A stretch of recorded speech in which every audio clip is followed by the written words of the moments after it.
ஒரு ஆஃபீஸில் ஒரு மேனேஜர் எப்போவுமே கோவமாக தான் இருப்பார். எதுக்கு கோவமாக இருக்காருன்னு அவருக்கே தெரியாது. எப்போ பாரு கோவமாக தான் இருப்பாராம்.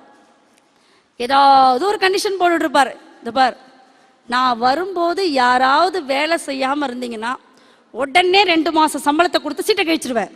என்ன ஏதுன்னு கூட கேட்க மாட்டேன். ஜாக்கிரதையாக இருங்க. இதான் அவர் போட்டிருக்க முதல் எச்சரிக்கை. எல்லாம் பயந்துட்டு, இந்த மனுஷன் கோவத்துக்கு யாருடா, எல்லாம் பயந்துக்கிட்டு வேலை செய்வாங்களாம். ஒரு நாள் அப்படிதான் ஆஃபீஸ்குள்ளே நுழைஞ்சு இருக்காரு. ஒரு பையன் வேலை செய்யாமல் நின்றுட்டு இருந்திருக்கான். இவருக்கு பயங்கர கோவம். நம்ம என்ன ஆர்டர் போட்டிருக்கோம், யாராவது வேலை செய்யாமல் நின்றுட்டு இருந்தா 2 மாதம் சம்பளத்தை கூட சீட்டை கழிச்சணும்னு சொல்லியிருக்கோம்ல. அது தெரிஞ்சே இந்த பையன் நிற்கிறானே, அவனை என் கேபினுக்கு வா அப்படின்னு சொல்லிட்டு போயிட்டார். அந்த பையன் உள்ள கேபின்குள்ளே வந்தான். என்னோட சட்டம் தெரியும்ல, வேலை செய்யாமல் இருந்தால் உடனே சீட்டை கிழிச்சு 2 மாதம் சம்பளத்தை கொடுத்து அமிச்சிடும் தெரியும்ல. நீ ஏன் வேலை செய்யாமல் இருந்த? அவன் அப்படியே சார் அப்படின்னா, எந்த எக்ஸ்பிளனேஷனும் எனக்கு தேவையில்லை, இந்தா 2 மாதம் சம்பளம் பிடிச்சி போயிட்டாரு அப்படின்னு கொடுத்து அமிச்சிட்டாரு. இப்போ அந்த பியூன் உள்ளே வந்தான். பத்தியா, ஒழுங்காக நடந்துக்கோங்க, என் கோவத்தை பற்றி தெரிஞ்சுக்கிட்டல, இனிமேல் யாருமே இப்படி வேலை செய்யாமல் இருந்தீங்கன்னா இதான் தண்டனை அப்படின்னாரு. பரவாயில்லைங்க சார், ஆனாலும் உங்கள் கருணைக்கு ஒரு அளவே இல்லைன்னா.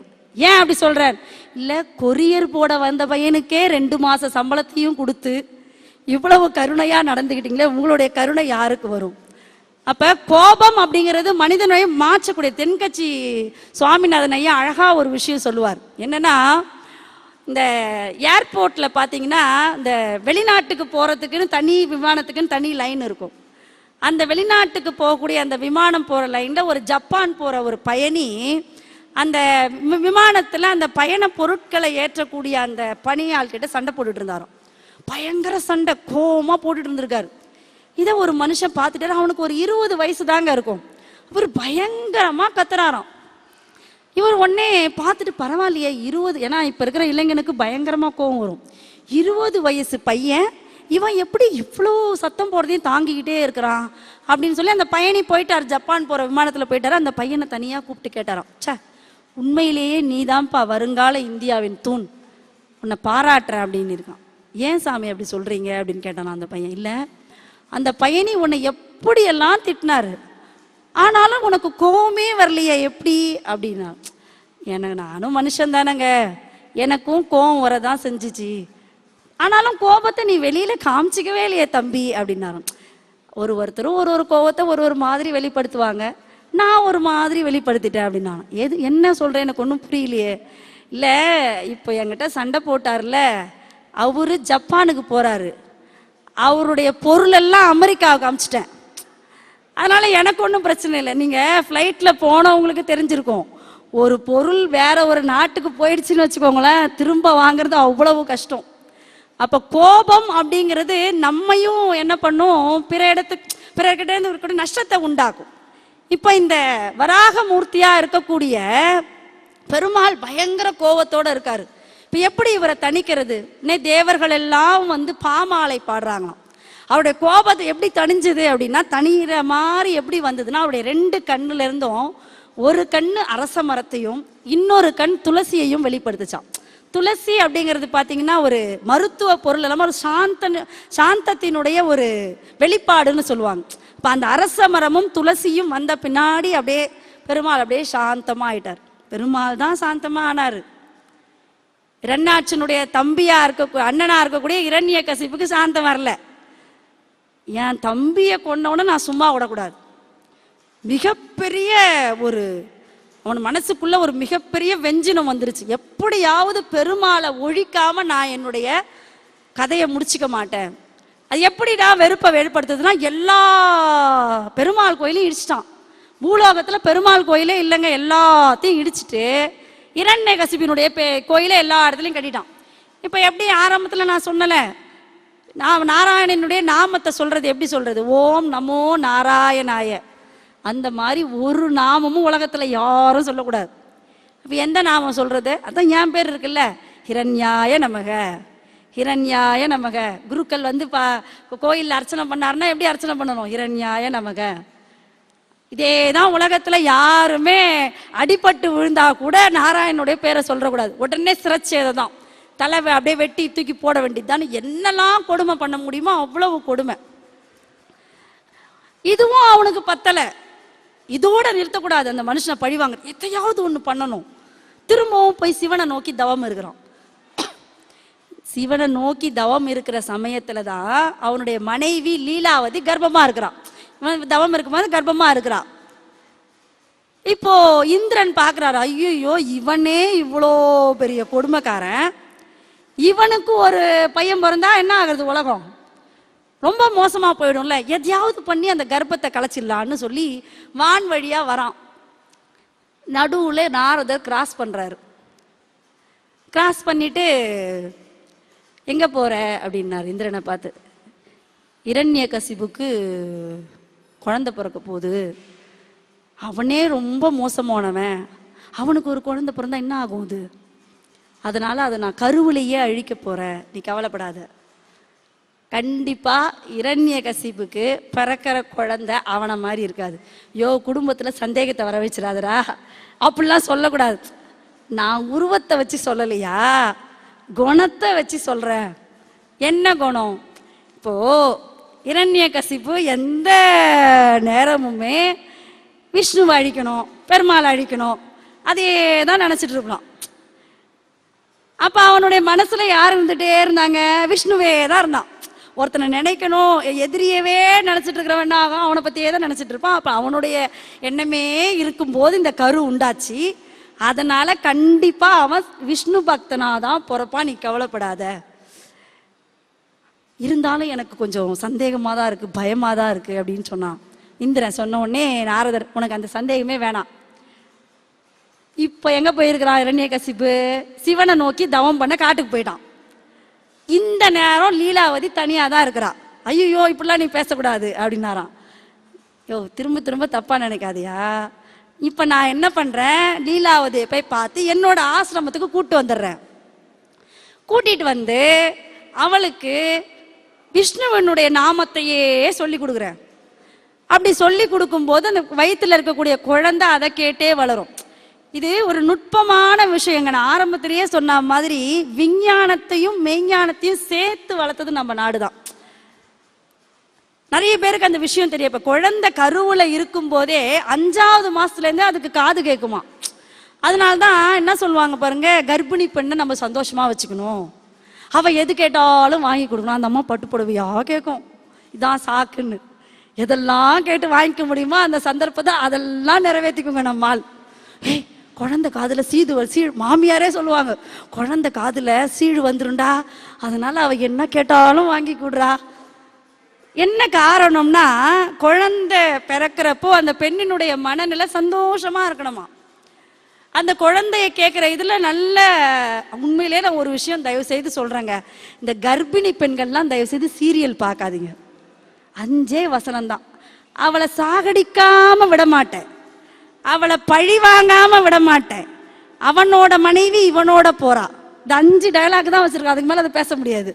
அதை வச்சுதான் இன்னைக்கு சீரியலே ஓட்டுறான். அதனால தயவு செய்து அந்த காலத்துலலாம் பாருங்க, இந்த சண்டையெல்லாம் போடும்போது கர்ப்பிணி பெண்கள், முதியோர்கள் இவங்கெல்லாம் இதெல்லாம் பார்க்கக்கூடாதுன்னு ஒரு ரெஸ்ட்ரிக்ஷன் இருந்தது. இப்பெல்லாம் அதெல்லாம் ஒண்ணுமே கிடையாது. சென்சார் இல்லாத ஆபாசம் வீட்டுக்குள்ளே வந்துருச்சு. என்னடான்னு கேட்டா தொலைக்காட்சி பெட்டி தான். அதனால தயவு செய்து உங்க வீட்டில் இருக்கக்கூடிய கர்ப்பிணி பெண்ணை முதல்ல சீரியல் பார்க்கறத தடை பண்ணுங்க, அப்பவே குழந்தை நல்லா பிறக்கும். இப்போ அந்த மருத்துவ ரீதியான உண்மை அதுல சொல்லியிருக்காங்க. என்ன அப்படின்னா, வயிற்றில் கரு இருக்கும் பொழுது நல்ல விஷயங்களை பேசணுமா, நல்ல செய்தியை, நல்ல இசையை கேட்கணுமா. பெருசா அந்த ராப் இசையெல்லாம் போட்டு கேட்கக்கூடாது, குழந்தை அவதிப்படுமா. அது மாதிரி இப்போ நாரதர் என்ன பண்றாரு, தன்னுடைய ஆசிரமத்துக்கு அந்த பிள்ளைய கூட்டிட்டு போயிடுறேன். நான் போய் அவளுக்கு நமோ நாராயண மந்திரத்தை சொல்லித்தரேன். கூட்டிட்டு போயிட்டார் லீலாவதிய பேசி, இங்கதான் உங்க வீட்டுக்காரர் இல்லையேம்மா, அங்க வந்துரு, நல்லா காத்தோட்டமா நல்லா இருக்கலாம் ஆசிரமத்துல. கூட்டிட்டு போயிட்டாரு. அந்த அம்மாவை கூட்டிட்டு போயிட்டு, எங்க அவருக்கு ஒரு சந்தேகம், இந்த அம்மாவையே நம்ம நாராயண நாமத்தை சொல்ல விட்டுட்டோம்னா, சொல்லாத விட்டுடுச்சுன்னா, அதனால நான் சொல்றேன், நீ திருப்பி சொல்லு, உஷாரு பாருங்க, அப்படியே நம்ம ஒரு கன்ஃபார்ம் பண்ணிக்கலாம்ல. சொன்னாங்க சொன்னாங்க சொன்னாங்க, ஒரு இவருக்கு ஒரு மன திருப்தி. அதனால உட்கார வச்சுட்டு ஹரி கதைகளா சொல்றாரு. ஓம் நமோ நாராயணாய, ஓம் நமோ நாராயணாய. இதுவே மாதிரி அபிமன்யு கதை வரும் கிருஷ்ணருடைய இதுல. சக்கர வியூகத்தை அபிமன்யுவுக்கு குழந்தை கருவில் இருக்கும் போதே சொல்லுவாராம் அவரு. அந்த அம்மா தூங்கிடுச்சான் பாதியில். அதனால தான் அவன் உள்ள போறதை கத்துக்கிட்டவன் வெளியில வர்றதை கத்துக்க முடியல மகாபாரத போர்ல சொல்லுவாங்க. அப்ப கருவில் இருக்கிற குழந்தைகிட்ட எதை சொன்னாலும் இன்னைக்கு ஒரு விஞ்ஞான உண்மை கண்டுபிடிச்சிருக்கிறாங்க. அந்த குழந்தை இருக்கக்கூடிய கர்ப்பிணி பெண்களை அமைதியான இசை, நல்ல நூல்கள் இதெல்லாம் கேட்க வச்சு ஒரு 100 பெண்களை உட்கார வச்சு கேட்க வச்சு அதுங்க பிறந்த குழந்தைய 3 வருஷம் கழிச்சு ஆய்வு பண்ணாங்களாம். அதுங்க உண்மையிலேயே நல்ல மனப்பாட சக்தி, நல்ல அறிவுத்திறனா இருக்கக்கூடிய குழந்தைகளா பிறந்ததுன்னு ஒரு சர்வே பண்ணியிருக்காங்க. அதே மாதிரி இப்ப இந்த ஹரி கதையை சொல்ல அந்த குழந்தை வயிற்றுக்குள்ளேயே ஊன்னு போட்டு கேட்குதான். நல்லா இப்ப சொல்லி கொடுத்துட்டாரு அந்த அம்மா குழந்தை பிறக்கிறதுக்கும் இவன் அங்க தவம் பண்ணி முடிக்கிறதுக்கும். சரி, எப்படி டேலி பண்றாரு பாருங்க பகவான். இப்போ அவன் என்ன பண்றான், சிவபெருமான் கிட்ட வரம் தவம் பண்ணிட்டு 5 விதமான வரம் கேட்குறான். பயம் அவனுக்கு, இந்த மனுஷன் எப்படியாவது நம்மளை ஏதாவது ஒன்று பண்ணிடுவாருன்னு சொல்லி முதல் வரம், நான் ஆகாயத்திலையும் சாவக்கூடாது, பூமியிலையும் சாவக்கூடாது. அதுக்கு நடுவில் என்ன இருக்கு, நான் வீட்டுக்கு உள்ளேயும் சாவக்கூடாது, வெளியிலையும் சாவக்கூடாது. இப்போ வேற எங்க சாவான்? நான் காலையிலையும் சாவக்கூடாது, ராத்திரியும் சாவக்கூடாது. நான் மனுஷனாலையும் சாவக்கூடாது, மிருகத்தாலையும் சாவக்கூடாது, தேவர்களாலையும் சாவக்கூடாது. அடுத்தது எந்த ஆயுதத்தாலையும் நான் சாவக்கூடாது. எவ்வளோ பாருங்க, ரூம் போட்டு யோசிச்சிருப்பான் போல் இருக்கு. 5 வரம். இப்ப என்ன பண்ணுவேன்? 5 வரத்துலயும் ஒரு கிடுக்கி இப்படி போட்டான். ரொம்ப சந்தோஷமா காட்டை விட்டுட்டு வரான் அவன். அந்த எல்லா வரத்தையும் அவரெல்லாம் தான் அவருக்கு வேலையா தானே, சிவபெருமானுக்கு வரம் கொடுக்கறது தான் அவருக்கு வேலை. வரம் கொடுத்தங்க தலையில கை வச்ச கதையா வரவங்கலாம் பெருமாள் மேல கை வச்சிருவாங்க. இப்போ வரத்தை வாங்கிட்டு அப்படியே தெம்பா வெளியில வர்றதுக்கும் நாரதர் உனக்கு குழந்தை பிறந்துச்சுன்னு சொல்றதுக்கும் சரியா இருக்கு. அந்த குழந்தை பிறந்ததுக்கு பிரகலாதன்னு பேர் வச்சிட்டாங்க. ரொம்ப சந்தோஷம். பொதுவாகவே ஒரு வீட்டில் குழந்தை பிறந்தா எல்லாருக்கும் சந்தோஷம். ஆஸ்பத்திரியிலே பாருங்க, உள்ள அந்த அம்மா அவதிப்படும் போதே இங்கே நம்மால் குடுக்க நெடுக்க அவங்க உள்ள அவதிப்படுறாங்கன்னா இவர் நடந்தே குட்டி போட்ட பூனைன்னு சொல்லுவாங்க. அந்த குழந்தை பிறந்து வெளியில் எடுத்துகிட்டு வந்து காமிப்பாங்க, எல்லாம் ஓடி வரும். உடனே ஒருத்தர், என் பையன் மாதிரியே இருக்கு அப்படி சொல்கிறவங்க பையனோட அம்மா. அப்படியே கையை பாரு என் பொண்ணு மாதிரியே இருக்கு, விரலை பாரு எங்கள் வீட்டுக்கார மாதிரியே இருக்கு. எல்லாம் அந்த நர்ஸ் வச்சுட்டு இருக்கும் போதே சொல்லுங்க, நர்ஸு சொல்லும் இது பக்கத்து பெட்டு குழந்தைமா, உங்க குழந்தை இல்லை. அப்பவே நினைச்சேன் நான், இது நம்ம ஜாடை இல்லையே, நம்மால மாதிரி பிளேட்டை மாத்தி போடுறோம் உலகத்துல கிடையவே கிடையாது. அப்ப என்ன ஆச்சு அப்படின்னா, குழந்தை பிறந்துருச்சுன்னு ரொம்ப சந்தோஷம் இவனுக்கு. சரி அப்படின்னு சில பேர் குழந்தையே தகப்பன் வகையிலே பிரிப்பாங்களாம். சில பேர் தன்னை காப்பாத்துறதுக்கு மகன் பிறக்கணும்னு நினைப்பாங்களாம். சில பேர் தன்னுடைய சொத்துக்களை காப்பாத்துறதுக்கு மகன் பிறக்கணும்னு நினைப்பாங்களாம். சில பேர் தான் செய்யக்கூடிய தான தர்மங்களை பின்னாளில் செய்வதற்கு மகன் பிறக்க வேண்டும் நினைப்பாங்களாம். அந்த 3ஆவதா இருக்கக்கூடிய தகப்பன் தான் சிறந்த தகப்பன். ஆனா இவன் நமக்கு பின்னாடி இந்த அசுர பயல்களுக்கு தேவ பயல்களை அழிக்கிறதுக்கு ஒரு ஆள் பிறந்துட்டான். இவனுக்கு ஒரு நம்பிக்கை வந்துருச்சு. இப்ப அந்த குழந்தை வளர்ந்த உடனே என்ன பண்ணணும், ஸ்கூலுக்கு சேர்க்கணும். நம்ம எல்லாம் அப்பெல்லாம் பார்த்தீங்கன்னா 5 வயசுல தான் ஸ்கூல் சேர்ப்பாங்க. நான் சின்ன பொண்ணா இருக்கும் போதெல்லாம், இப்பவும் சின்ன பொண்ணு தான், அது வேற விஷயம். அப்பெல்லாம் பார்த்தீங்கன்னா எங்க அப்பாலாம் சொல்லுவாரு, 5 வயசுல இப்படி கையை பிடிக்க காதை பிடிக்க சொல்லுவாங்களாம். அந்த போட்டோகிராஃபர் அப்படி சிரிக்கிறார், அதுக்கு மட்டும்தான் காதை பிடிக்க சொல்லுவாங்க. இப்பெல்லாம் பிள்ளைங்களை கூட்டிட்டு போய் நீங்க காதை பிடிக்க சொல்லுங்க, எட்டி வாத்தியார் காதை பிடிச்சிருவான். எந்த காதனே சொல்லலையே. இப்போ சாமர்த்தியமான பிள்ளைகள். அதுக்கு முன்னாடிலாம் 3 வயசு 5 வயசுக்கு அப்புறம் இப்போ 3 வயசுன்னு சொன்னாங்க. யூகேஜி, அதுக்கப்புறம் எல்கேஜி, அதுக்கப்புறம் யூகேஜின்னு எல்லா கேஜி. இப்போ அப்படி கிடையாது, ப்ரீ கேஜி. 2 வயசுலலாம் கொண்டு போய், என்னடா அது ப்ரீ கேஜினா வாயில விரல வச்சுக்கிற பசங்களை பிரிச்சு விடுறதான். இதுக்கு ஒரு ஸ்கூல் வைக்க ஆரம்பிச்சிட்டான். இன்னும் கொஞ்ச நாள் ஆச்சுன்னா பிறந்த குழந்தைய கொண்டு போய் நேராக நர்ஸில் தான் விடுவோம் போல இருக்கு.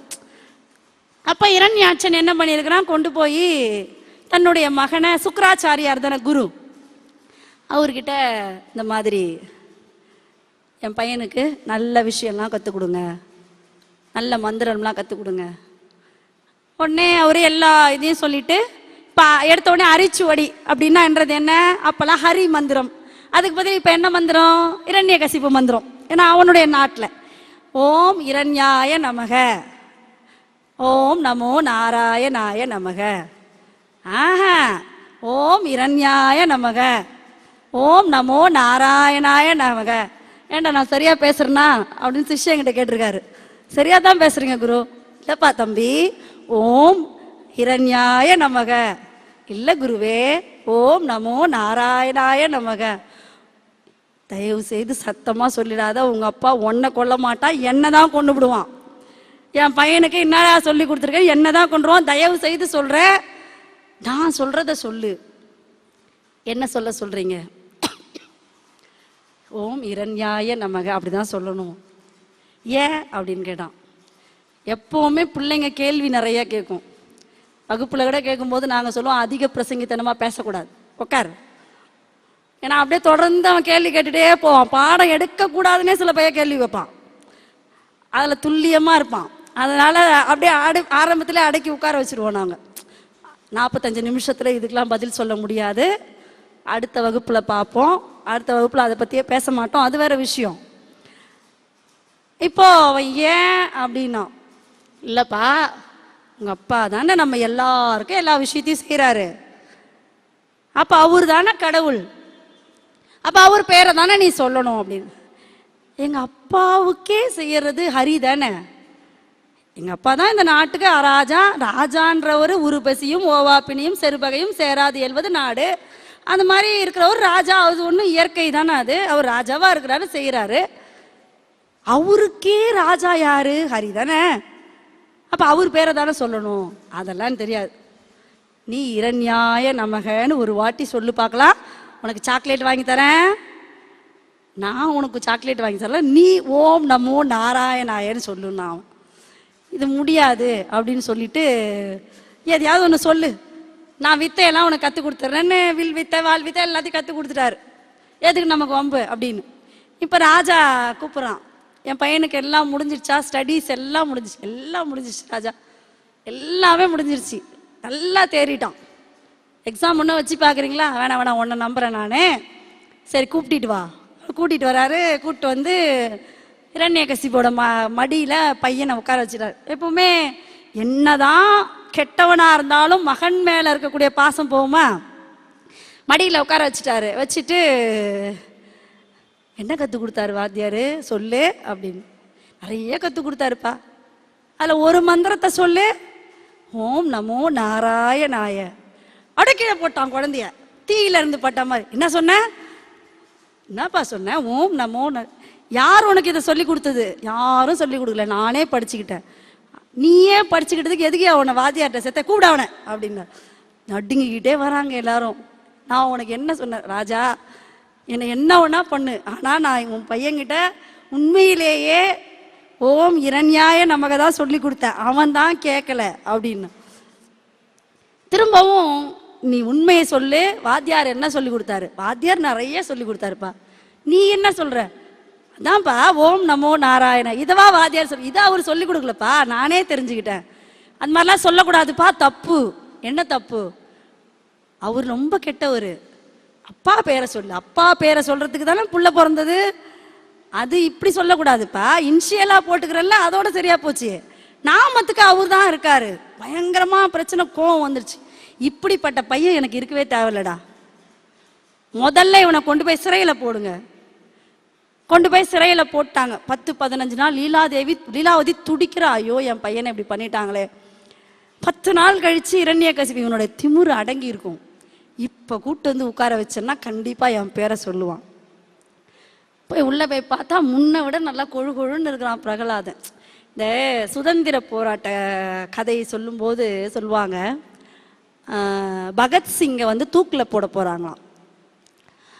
தூக்கில் போடும்போது நீங்கள் தூக்கு தண்டனை, நீங்கள் உடனே செத்து போயிடுறது ரொம்ப நல்லது வாழ்க்கையில்.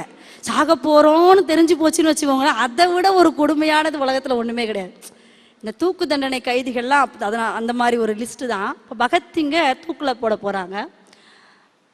தூக்கு தண்டனை கைதிகளுடைய ஸ்பெஷாலிட்டியே என்னன்னா, அவங்களுக்கு ஒரு சின்ன ஜுரம் கூட வரக்கூடாதுங்க. வந்தான் ஜெயிலர் தீண்டான், அவனை மட்டும் அவ்வளோ நல்லா உபசரிப்பாங்க. இந்த நல்லா ஆட்டை குளிப்பாட்டி மாலையெல்லாம் போட்டு வெட்ட கூட்டு போகிறாங்க பாருங்க, அந்த மாதிரி தான் தூக்கு தண்டனை கைதி. அப்படி தினம் எடை போடுவாங்க. அதில் நீங்கள் எல்லா தூக்கு தண்டனை கைதியும் பார்த்தீங்கன்னா உடல் மெலிவார்கள். ஏன்னா மனோதத்துவ முறைப்படி நாம் சாக போகிறோம்னு தெரிஞ்சுதுன்னா அந்த தன்னால் அது எடை குறையும். ஆனால் பகத்சிங்கினுடைய எடை மட்டும் கூடிக்கிட்டே போச்சான். ஆச்சரியம்னா ஆச்சரியம். அந்த வெள்ளைக்காரன் கூப்பிட்டு கேட்டான். அவன் அங்கே வெள்ளைக்கார அதிகாரி தானே அதை டிக் பண்ணுவான் தினம் அந்த எடைய. எப்படிப்பா, ரொம்ப ஆச்சரியமா இருக்கு, நீ சாக போறோம்னு தெரிஞ்சு கூட உன்னுடைய எடை கூடிக்கொண்டே இருக்குதே, நான் இது வரைக்கும் இது மாதிரி யாரையுமே பார்த்ததில்ல. அதுக்கு பகத்சிங் சொன்னானா, ஏன் தெரியுமா என்னுடைய எடை கூடிக்கொண்டே போகிறது, என் தாய் நாட்டுக்காக நான் உயிரை கொடுக்க போகிறேன் என்ற பூரிப்பு தான் என் எடையை நாளுக்கு நாள் கூட்டிக் கொண்டே செல்கிறதுன்னு சொன்னான். அது மாதிரி இவன் ஜெயிலில் போய் போட்ட பின்னாடி பார்த்தா அப்படியே முன்ன விட அமுல் பேபி மாதிரி இருக்கிறான். ஆச்சரியம் இரண்யகசிபு, எப்படி ஹரியோடைய நாமத்தை சொல்லிக்கிட்டே இருந்தா பசியாவது தூக்கமாவது பூஸ்ட் குடிச்சா மாதிரி இருக்குதுப்பா அப்படின்னா இது சரிப்பட்டு வராது. ஜெயிலில் போட்டால் தானே இப்படி பண்ற, யானையை கூப்பிட்டு வந்து மெதிக்க சொல்றேன் பாரு. அப்படியே படுக்க வச்சுட்டாங்க, யானையை கூட்டிட்டு வந்து இது பண்றாங்க, நிறுத்துறாங்க. யானை அவரை சுத்தி வலை வந்து தும்பிக்கையை தூக்கி காமிச்சிட்டு போயிட்டே இருந்துச்சு. ஓ, யானை இப்படி பண்ணிடுச்சா, பாம்பை விட்டு கடிக்க சொல்றேன். அது மேலேயே தான் மனுஷன் படுத்துட்டு இருக்காரு. என்ன பண்ணுவாரு, பாம்பு வந்து அப்படியே பார்த்துட்டு அவனுடைய நெத்தியில ஒரு முத்தத்தை கொடுத்துட்டு போயிடுச்சு. விலங்குகள்லாம் உனக்கு சப்போர்ட் பண்ணுதா, இருக்கட்டும். அப்படின்னா உன்னை என்ன பண்ற, மலையிலேருந்து தள்ளி விட சொல்ற. மலையிலேருந்து ஒரு சின்ன பையனை தள்ளி விட்டா என்ன ஆகும், தள்ளி விட்டா அப்படியே அவன் பூ படுக்கையில் வர்ற மாதிரி அப்படியே ஜாலியாக வந்து கீழே படுத்துக்கிட்டானான். இப்போ கடல்ல தூக்கி போட்டுற, கடலில் தூக்கி போடணும் என்ன, அப்படியே தெப்ப மாதிரி வந்து திருநாவுக்கரசர் மேலே வந்த மாதிரி அவனும் அப்படியே அழகா மேலே வந்துட்டானான். இவர் பார்க்குறாரு, என்னடா இது, ஒருவேளை ராஜகுமாரன்னு சொல்லி யாராவது சதி பண்ணுறாங்களா? இப்போ நீங்கள் ராஜாவுடைய பையனெல்லாம் பார்த்தீங்கன்னா முதல்ல ராஜா கொலைப்பட சொல்லிட்டாருன்னு கொண்டுடக்கூடாது. அப்புறமா ஏண்டா நான் சொன்னன்றதுக்காக நீ என் பையனே கொண்டுடுவியா, இப்போ திரும்பி கூட்டு வா, எப்போ வேணா மனசு மாறுவாங்க. இந்த பதவியில் இருக்கிறவங்களாம் நம்பவே கூடாது. நான் அப்போ சொன்னேன், இப்போ அதுக்கு சம்மந்தம் இல்லை நான் பேசுறதுக்கு. இப்போ அதனால ஒருவேளை இவங்க பின்னாடி ஏதாவது வரும்னு பயந்து தான் இதெல்லாம் செய்கிறாங்களோ, அப்போ நானே இது பண்ணுறேன்னு சொல்லி விஷத்தை கொடுக்குறான். அவனே விஷத்தை, பெத்த பையனுக்கு அந்த வெறி பாருங்க, பாசத்தை கூட